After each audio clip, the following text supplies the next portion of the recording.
Just a few months after the massive success of Bohemian Rhapsody, an Elton John biopic, Rocketman, is hitting theaters. Will it do just as well at the box office? I'm Elizabeth Wagmeister, and I'm here with our senior music editor, Jem Aswad.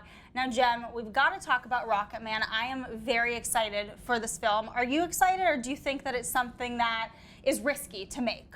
Well, it is risky because it's a fantasy musical, I think is what they called it. So, I mean, look, people were willing to suspend their disbelief for the almost completely fictionalized Bohemian Rhapsody story, which had like some mooring in reality, but not really that much. They may be fully prepared for Elton to just start flying in the middle of some of these scenes. So, but yeah, the reviews have been good, and I think we've seen that people are willing to just sort of settle in and go where the film takes them. Absolutely. Now, I think what's interesting is you just mentioned the reviews, which of course came out of Cannes, where Rocketman premiered. What's interesting is with Bohemian Rhapsody, the reviews were not good across the board, and it ended up doing extremely well at the box office, hitting near the $1 billion mark. Now, also it won the Golden Globe for Best Drama. Rami Malek, who his reviews were very favorable. I thought that he was incredible as Freddie Mercury. He won the Oscar, of course. Do you think that the success of that film will help Rocketman, or does it almost add more pressure having another music biopic quickly follow? Both, probably. The thing that was interesting about Bohemian Rhapsody is when it was first coming out and first screening, you know, I'd say to people, it's like, well, you know, it's like none of it really happened that way. And people are just like, I know, I don't care. And I think there may be a fair amount of that. And also, the general public isn't probably as concerned with those things as film critics and music critics and like people like me who are just going to be like, oh, they did not do it that way. You know, so I mean, I think... In that exact accent. Oh, absolutely. But, you know, I think, yes, there will be pressure.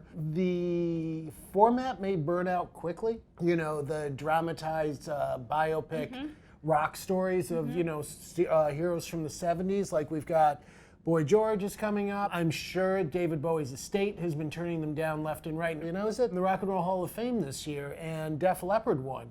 And they did the, you know, sort of intro videos that they usually do, setting the backstory. And I'm just like, they don't even need to dramatize anything. You know, this story is just incredible. And I looked, and sure enough, somebody already did a biopic, but about 18 years ago.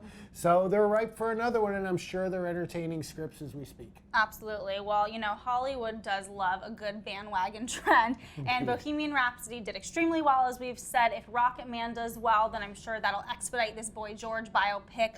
Do you anticipate that we really will see a lot more? Of course, you were just talking about what you think will be developed, but do you think that we'll actually see them get to the big screen? Yes, absolutely.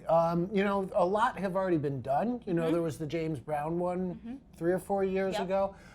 You've had the Temptation story. I think you had it on Behind the Music, and then you had the VH1 biopic that they did, which was kind of the first in this series. It feels like the first. And now there's a musical.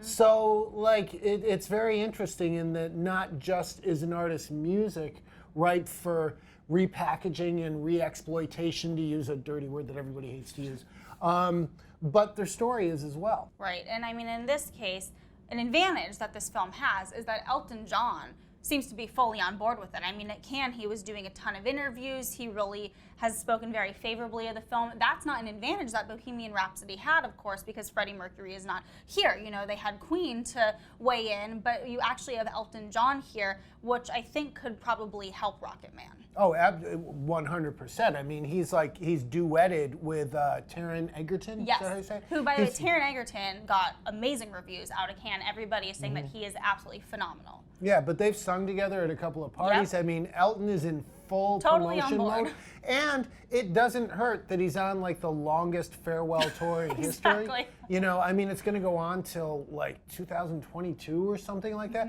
All right, well, one thing is for sure, like you said, Jem, Elton John is in full promotion mode, so I'm sure we're going to be seeing him promoting this as it is in theaters, and like you said, probably a lot more music biopics to come.